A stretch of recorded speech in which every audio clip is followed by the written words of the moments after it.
This is the Fundamental Escape Podcast with Mark Fitzgerald. I'm David Werba, and this is episode 18. So you may notice I sound a little different today. It's because I got a new microphone from Audio-Technica. It's the ATR 2100, and I have to say, I love it. It has USB and XLR outputs, and I'm using the USB output right now.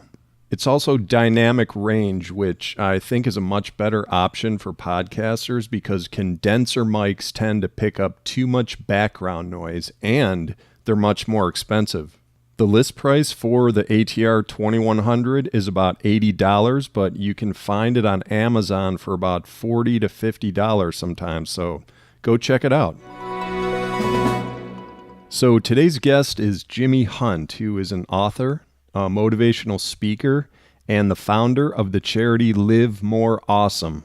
Now, Jimi has some pretty strong viewpoints on religion, but the main topic of his discussion with Mark is mental health. And Jimi has dedicated a great deal of his life to raising awareness and educating people on mental health issues. And he offers some of the most informative dialogue I've really ever heard on the subject. And I think you'll learn a lot after listening to him. So let's get to the episode with Jimi Hunt.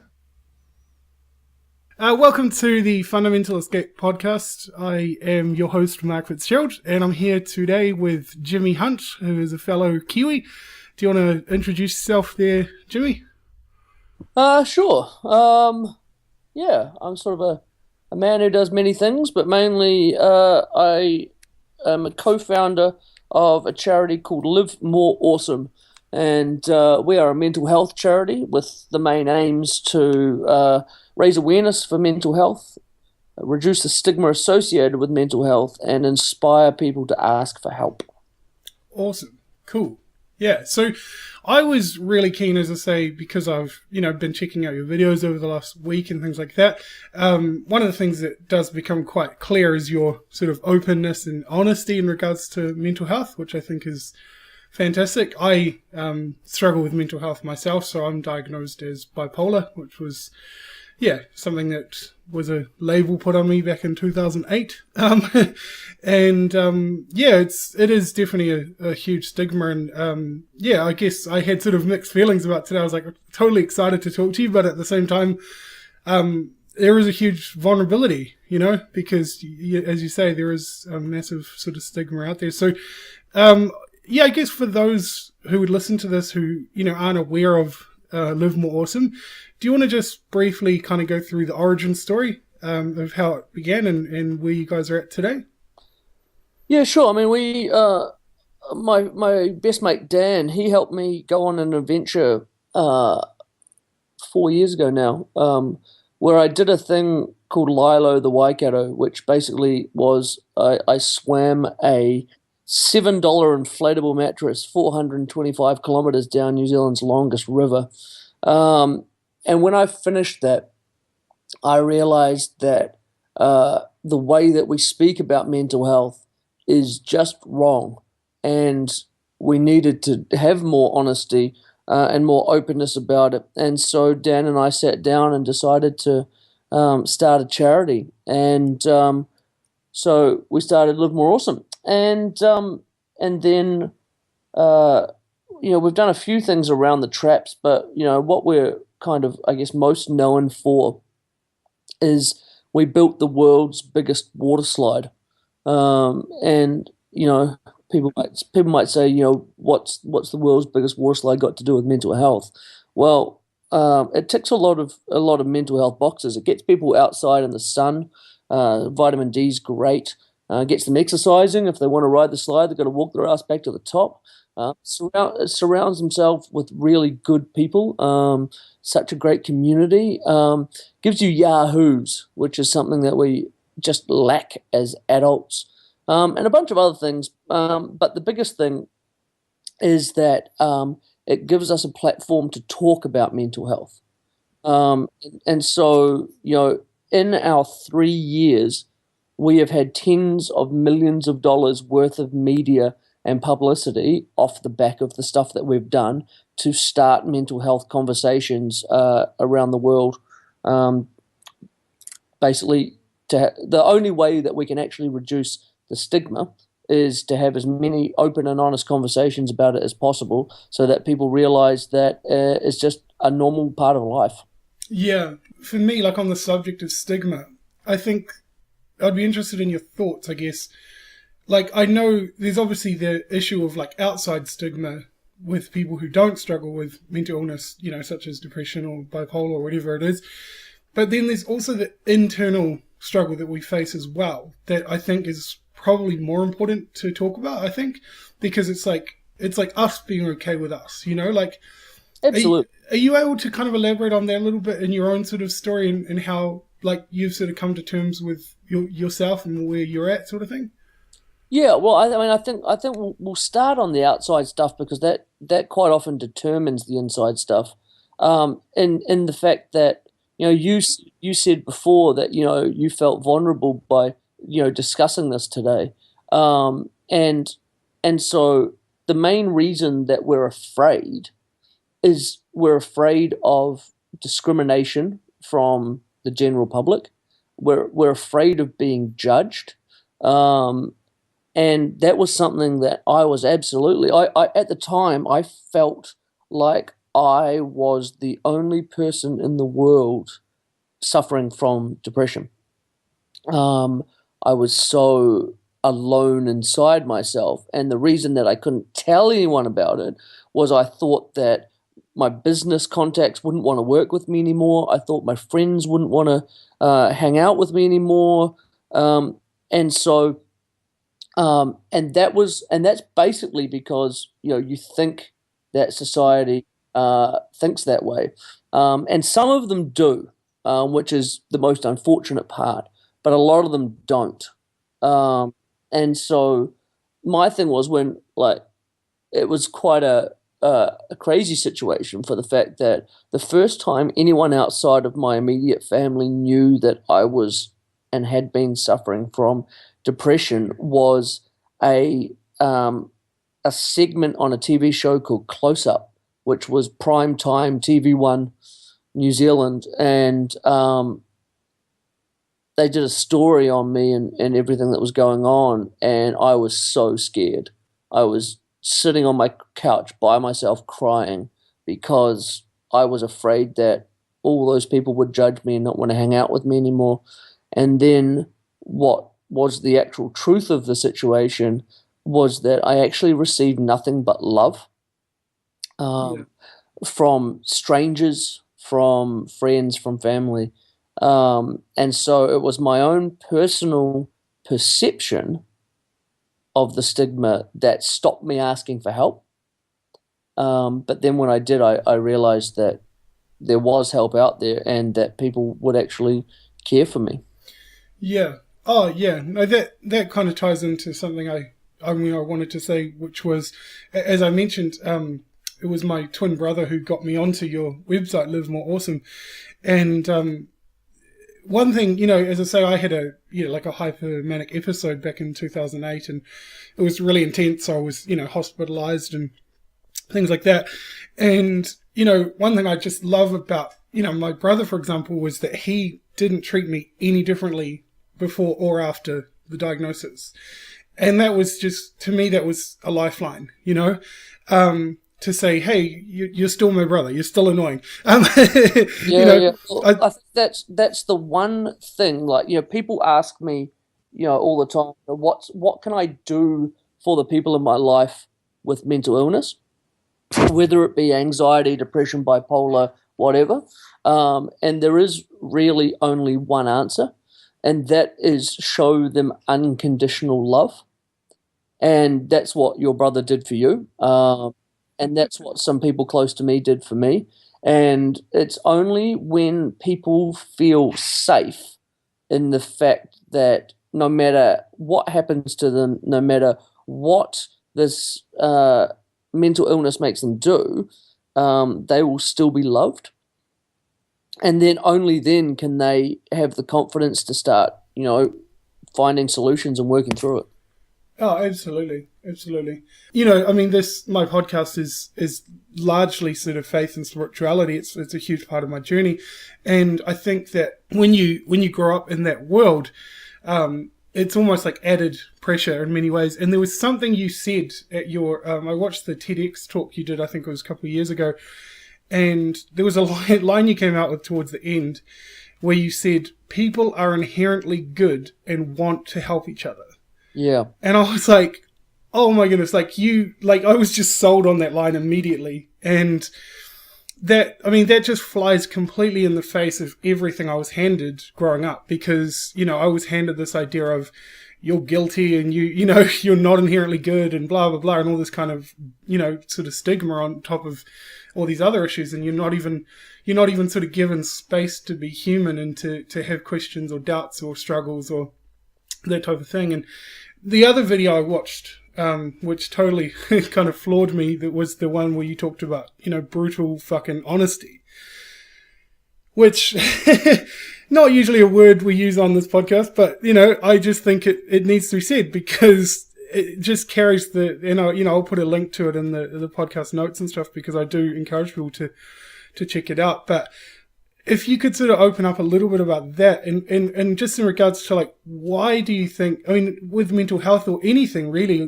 these kind of taboo subjects, like, why are we not allowed to say these things? Why are we not allowed to talk about certain issues in society or in our culture? Yeah, well, and that wasn't vulgarity for vulgarity's sake. There's a fundamental difference between honesty, brutal honesty, and brutal fucking honesty. And I'm after the third one. And that came from a talk that I did at a school. So it was even more inappropriate at the time. Because this girl stood up and she said, Jimmy, how do you inspire people? And I sort of stood there and I thought for a second, and I was like, 3 words: brutal fucking honesty. And an example of that was, I was speaking at another school, and afterwards the principal was like, oh, thank you, it was so great, blah, blah, blah. And she said, and it was an all-girls private school, and she said, if only all of these girls knew that when I was their age, I was suicidal, I had an eating disorder, And I looked at her and I said, well, why don't they? Yeah. And she said, oh, because I'm their principal, I have to be strong and I have to, show that, leadership. And I was like, no, I said, vulnerability is leadership. And so she, 2 weeks later, stood up in front of an assembly and she told her story to these girls. And then a month later, she sent me a message and she was like, oh my God, for the last month, I have had a line outside my door at lunchtime of girls wanting to talk to me. Oh, that is awesome. And of course, because it's the only way you can inspire people. And so the TED talk that you're referencing was me talking about miscarriage, because miscarriage is something that society just simply doesn't talk about, and yet it is a completely natural part of the human animal. Over a quarter of pregnancies end in miscarriage. It's not anyone's fault. We're just not really good at reproducing. And so we have this basically unwritten rule in society that you don't tell people that you're pregnant until 13 weeks. And why is that? It's just in case you lose the baby.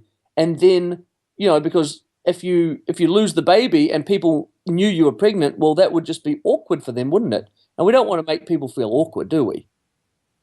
And so if you haven't told anyone about the pregnancy, and now let's make a sweeping judgment and say that, as men, most of us aren't the most empathetic, caring creatures. And so if the husband isn't, beautifully empathetic when the wife loses the baby, then basically that means that the wife has to deal with all of the guilt and depression and loss by herself with no outside help. And that is just a recipe for disaster. And just as a society, we're supposed to not talk about it. And so that talk, look, because that talk was based on an article that I wrote when the miscarriage happened, and that article received 1.5 million views in 2 weeks. Absolutely insane, because someone was actually talking about something that lots of people wanted to talk about but felt that they couldn't.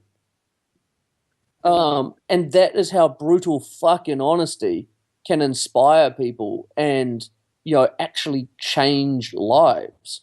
And so if more people were honest, then, a lot more people wouldn't feel so alone. Yeah, absolutely. I think it's interesting because I think, you sort of hit on a couple of ideas, where you talked about, people feeling like things are their fault, whether it's a miscarriage or mental health. And again, part of my story is in some ways, because of my sort of upbringing and background and things like that, I was made to feel like, oh, you've done something wrong. Like it's almost like some divine being is punishing you because you've done something wrong. And it's like this, not only can you not talk about it, but you have to suffer in silence and be made to feel guilty, like you did, like it's your fault. And so, and this is quite interesting, because when you asked me to come on the podcast, I just said yes, because I'm happy to talk about mental health. You didn't know what you're getting into. Anywhere. And I didn't know what I was getting into, and I only recently looked it up and saw that you're a religious and, type podcast. And so here's the thing is that, I would classify myself as spiritual. I believe in bigger things. But here's you've seen a lot of my stuff, but you haven't read my book. I know. I was going to talk about that actually. And there's a line in the book that says, "Organized religion is the worst thing to ever happen to mankind." See, I agree with that. I totally agree. Yeah, and so this is the thing is that whatever religion you're part of, the originator of that religion basically taught a religion of love. Yeah. And then it was man that put all of these constructs around it. And in order to keep people on side, they have to use fear. Oh, absolutely. And fear is the absolute opposite end of the spectrum to unconditional love. Yeah. And if everyone felt unconditional love, then we would be not having 99% of the problems that we have in this world. Yeah. And so that is the question is how can we not only show love to other people, but how can we unconditionally love ourselves? Because if we unconditionally love ourselves, then we will be mentally well. Yeah, absolutely. And it's funny, like you talk about loving yourself as well, because it makes me think, some people, you wouldn't want them to love you like they love themselves because they hate themselves, Absolutely. Yeah.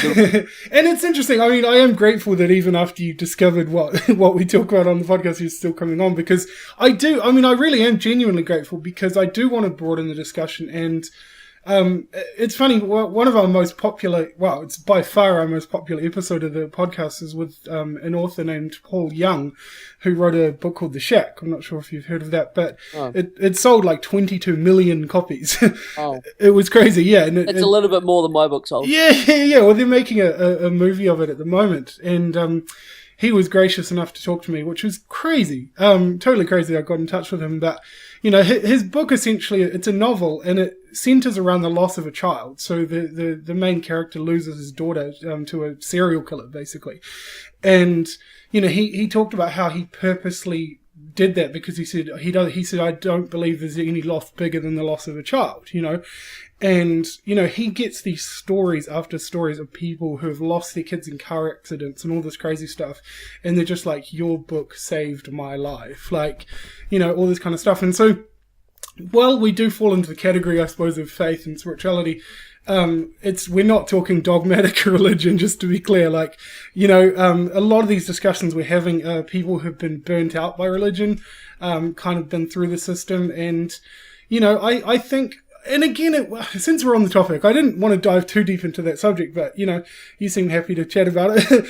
But, I wonder, I do tend to believe, and I've got a friend of mine who has mental health issues himself, and he sort of tends to believe, he's kind of gone as far as to say he thinks religion itself is a mental illness, but,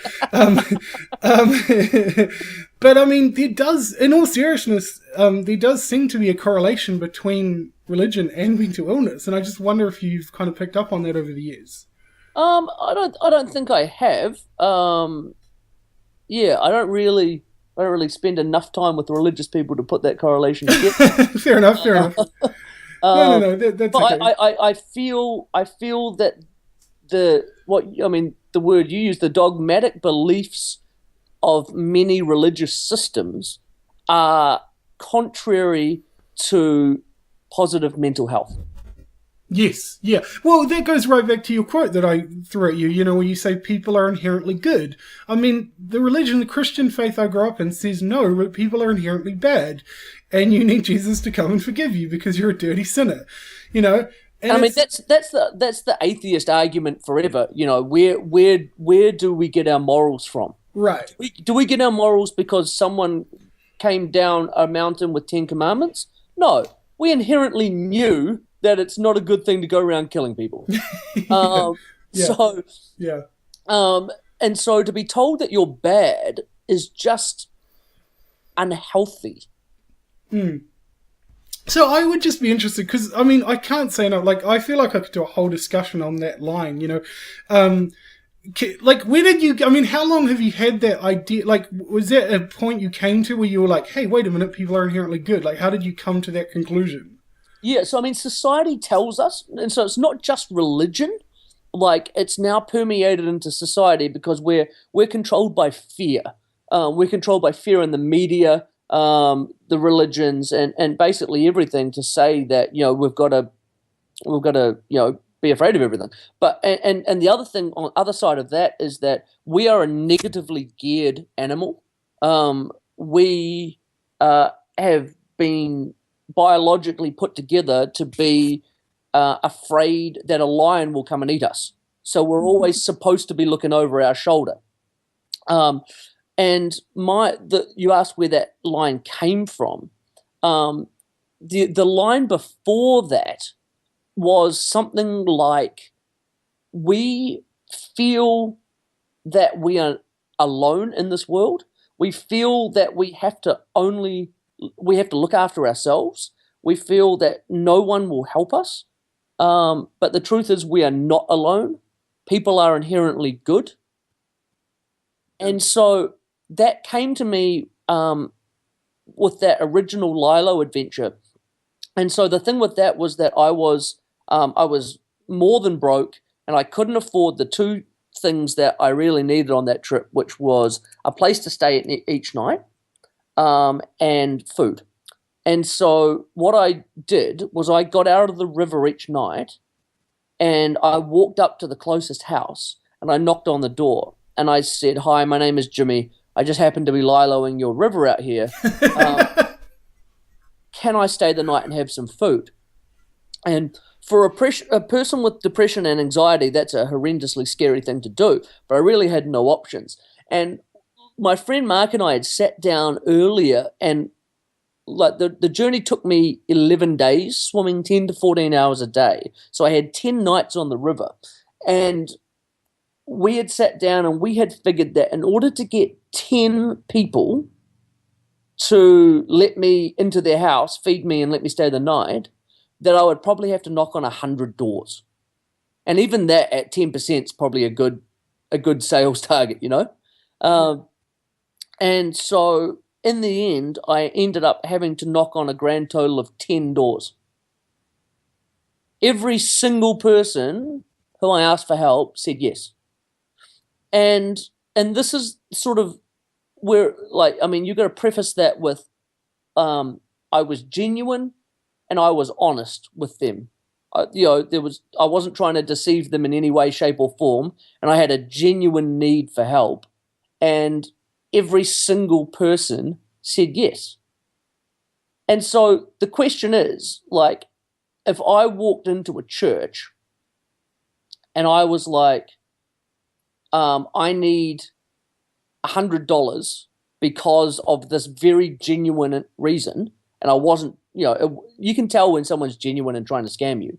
At a genuine reason, like what percentage of that congregation would say, yes, absolutely, I will help you? Religion teaches that everyone should be the case. It would be interesting to see if that would actually be the case. And whether you have religion or not, 10 random sample people out of 10 took me into their house where they had children and, expensive items and stuff like that.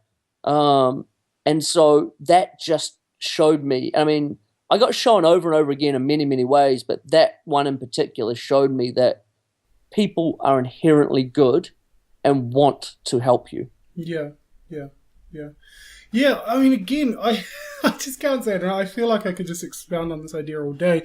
But I think, because like you say, I think the opposite message is so ingrained in us that we're just like, no, we're not good. We're selfish. We get told this all the time. This capitalistic society, we're just consumers and whatnot. And it, to me, to take that risk to say, hey, yeah, I believe everybody is inherently good, like that to me is like almost an invitation to faith in a huge way, to go, I'm going to take a step of faith to go, yeah, I'm going to like, and it's almost like, I mean, I've heard it said, words create worlds, and it's that kind of idea where, we're the ones as human beings, we're the ones that get to paint the narrative. We get to say, we get to kind of map this out and say, this is what we're about and this is what we believe. And we're the ones kind of guiding the ship in a way. And so I think if more people step up and say, it is almost like a defiant act against this society, the system going, we're selfish, we're this, we're that, and we're just, it's like you're standing up going, there's this crazy guy with a beard and, just going, no, like, we don't buy into that. We're not going to kind of go into that. So, just quickly, I mean, I'd like to find anyone that can argue me that the system right now is correct. Whether it be the religious system or the economic system or the social system, argue to me that it is working. Our jails aren't working. Our schools aren't working, which are two of the most influential parts of any society. And our commerce isn't working. You want to go with all the TPP and the 1% arguments. We know that that's not working. And so if none of the things that we're currently doing are working, what's the answer? We need new ways, new ideas, new solutions, and they are going to be completely contrary to everything we're doing right now. Yeah. This is one thing I really enjoy about, like I say, watching your videos and stuff like that, because, I mean, you actually remind me, I've got this, it's a pretty famous quote, the Jack Kerouac on the road, where he says, the only ones for me are the mad ones, the ones who are mad to live, mad to talk, mad to be saved, desirous of everything at the same time, who never yawn or say a commonplace thing. And it goes on, but it's like that to me. I was actually thinking of something that would sort of describe you, and I was like, that comes to mind, because I'm like, you do seem like this crazy guy that's just like, why does it have to be this way? Why does society have to be structured like this? Why do we have to, and again, going back to the subject of mental illness, it's like, why does there have to be a stigma? Why do we have to just accept that? Yeah, absolutely. And like, I mean, you said right at the very start how you were labeled bipolar in 2008. Depression as a label is horrendously unproductive. So I mean, well, let's make an example and say that, let's say depression is 20% mental wellness, right? So when you're functioning at 20% of your mental wellness, you're depressed. And so that means that if I'm at 21%, I'm not depressed. And then I go down to 20%, I'm depressed again. It's not like the diagnosis of depression is not a light switch on and off. It just happens to be a period of low mental health, which we can all have in our lives. It just happens to be longer or shorter for different people.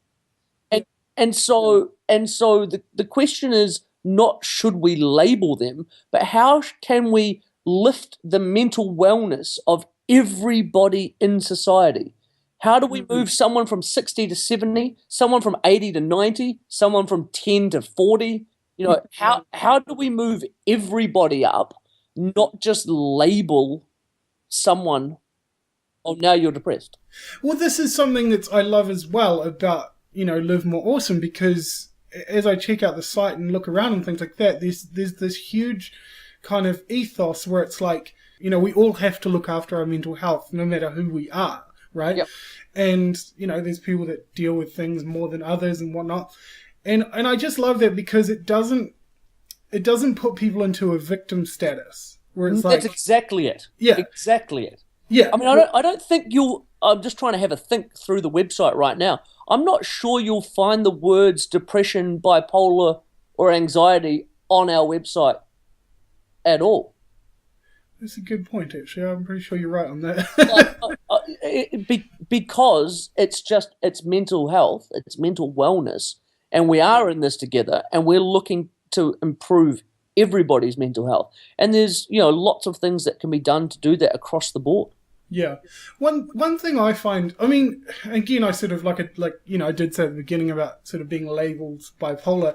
And for me, it's one of those things where it is a struggle in the sense of having a label. It's like it makes it this official thing, like, oh, you're this, you're that, whatever. And it's like, for me personally, in my experience from time to time, the struggle that I have is I'm a very passionate person. I am a very emotionally driven person. And I kind of get onto ideas and kind of run with them and, get passionate. And, this whole podcast is just a passion project for me. I was like, oh, I want to do this. And I just started doing it. And the people I've been able to speak to, it's just crazy to me that they've agreed to talk to me. It just blows my mind. But so just to interject a second there, that's a very, very valid point that you're about to make, is that we feel that everyone is above us.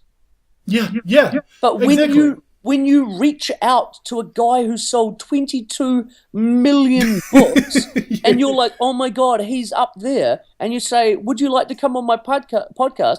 His simple reaction is, sure. Yeah, exactly.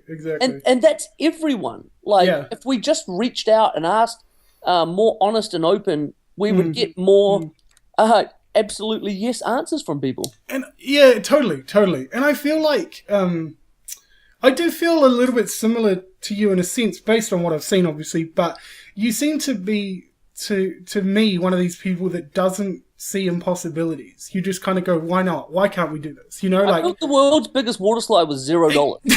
Exactly, right? Exactly. Yeah. I am the same in many ways. When I did start this podcast, I had friends who were like, oh, good on you, Mark, good on you, but, we'll see how it goes. And, it's been 4 months and we're up to 20,000 plays. It's just like crazy. And, I'm just like, why not? Why can't we have these conversations? Why can't we open up, this dialogue and talk to different people and get different perspectives? And I think we need it. We totally need the conversation. And again, it's interesting because just to go a little bit, and a couple of years ago, I was actually looking to go and study mental health, to sort of, to help other people. That was kind of my thought process.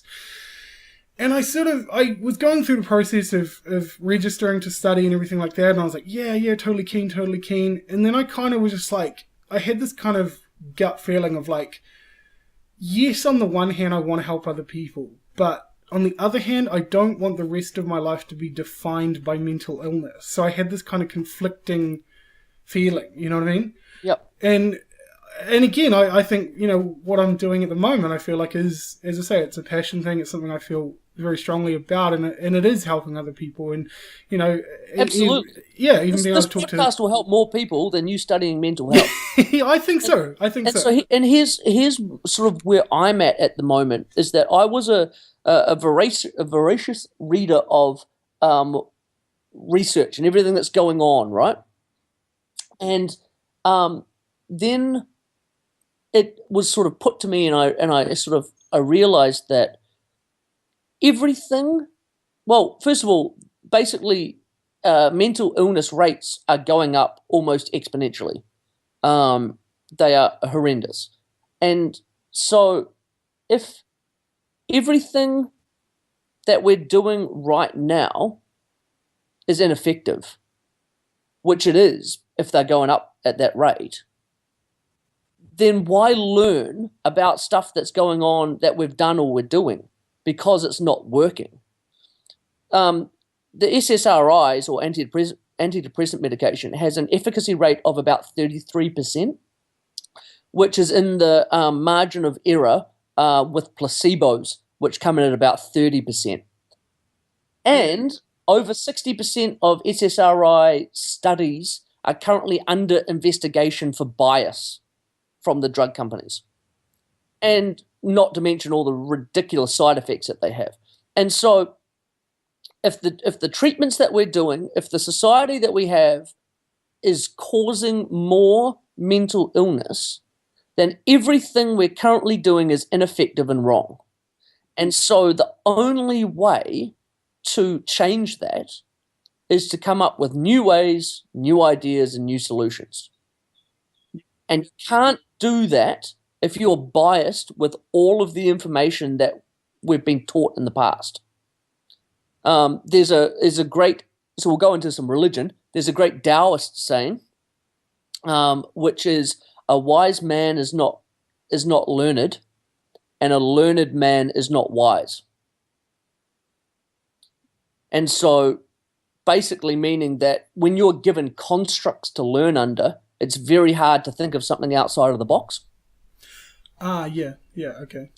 And so that's why I've completely stopped reading about what's been done in terms of mental health, and I'm working on my own new ways, new solutions to help people. Yeah, it's interesting because I did want to dive into the whole sort of medication thing a little bit, because as I say, my friend that I mentioned earlier, like he's his kind of view, he's on medication as well as I am, and he tends to think it's kind of psychosomatic. He's like, oh, I just take it, I don't even know what it does, like, I just take it, And, I mean, it does seem problematic when drugs are the biggest thing pushed as a solution, because it's almost like saying, take your foot off the gas, like, just take these drugs and you'll be okay. It's almost like disempowering people in many ways. So that's the biggest point that I make in my book, is that the medicating of anything for that, in that regard, is treating a symptom and not a cause. So, depression is not an illness, it's a symptom. And so what is causing that symptom? And so then when you go back, and so basically medication for depression is putting a Band-Aid on, a massive open wound. And so you need to go back and look at what, and this is the case for sort of about, I think, again, I'll go back to the research, about 90% of depression cases are basically lifestyle based.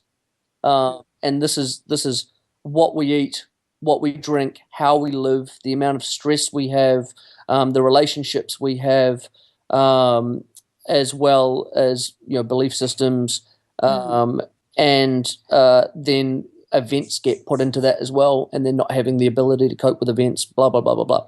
And so we need to go back and figure out what is causing that in people, and then fix that.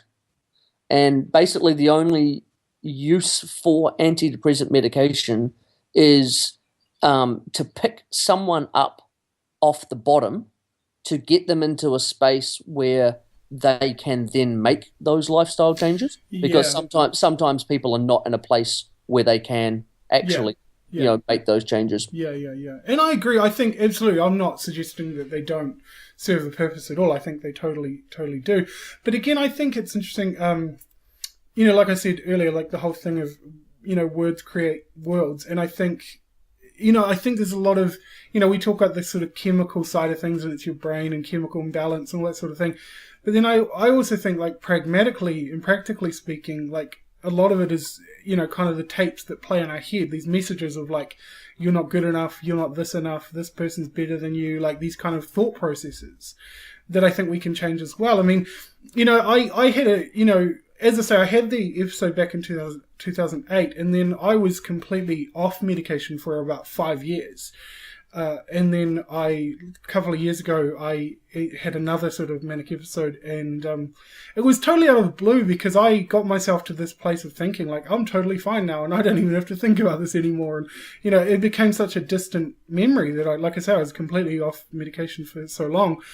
And I actually got into the guy, you'd be familiar, Tony Robbins, he's like the life coach kind of guy. And I started listening to his kind of stuff and got right into it. I was like on top of the world, I started going to the gym like twice a day, which was pretty insane. And I lost a whole bunch of weight, and I was literally starting to feel really, really good. And then obviously I did end up inevitably going sort of manic again and cross that line. You can end up, whether bipolar or not, you can end up manic on those journeys anyway. I think so. And so the thing about mental wellness is, do you love yourself when you're fat as well as when you're skinny? Yeah, that's a good, so you're mentally well if you can love yourself when you're fat as well as you're skinny, and then the point being is that if you are mentally well, then you end up sort of leading a better lifestyle, which means you probably eat better food, you probably exercise more, and therefore you don't end up fat. But if you did for whatever reason, and so the point being is that we have to be able to get ourselves to the point of unconditional love that no matter what happens, we're okay. Where do we even start with that, though? Honestly. Yeah, so we're not solving small problems here. It does seem to be that it is in a sense easier to love others or to care for others than to care for yourself sometimes, Yeah, I end my speeches sometimes with like a point, which is I speak at a lot of corporates and stuff like that, and it's like, you are more important than company X.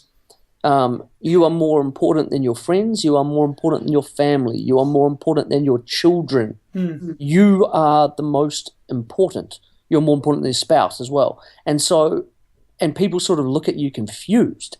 And you're like, you are the most important. You got to drill it into their heads. And then you explain to them that only when you are well can you look after your spouse.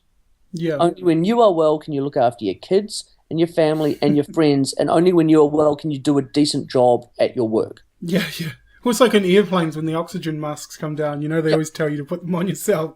You first, then other people. Exactly. That's society again saying that we shouldn't be selfish and that we have to put everyone else first. Yeah. And then I'm coming in and saying you have to put yourself first. And that sort of confuses people's brains, because exactly that. Like, if you don't look after yourself, then you can't look after anything or anyone else. I guess we could wrap things up. I feel like I could talk to you all day, to be honest. But thank you so much for jumping on the podcast and having a chat. It's been really cool. So, obviously we've got the livemoreawesome.com where people can check out, and where can they check out your book? Where can they buy your book? The book is at a website called abitmental.co.nz. Nice. If you can't remember that, you can also find it at the store at Live More Awesome as well. Yeah, no worries. But yeah, my book's called A Bit Mental. Cool. Did you have any final closing thoughts for the day? I mean, my personal message that I just, try to get across with the charity and everything else is that everybody has mental health, and they need to be working on it at least, if not more, than their physical health. So, if you said you're going to the gym 2 times a day, were you spending as much time looking after your mental health? And when we get that message across to everybody, then we'll see a significant change in everything, because people will be able to look after everyone else because they're looking after themselves.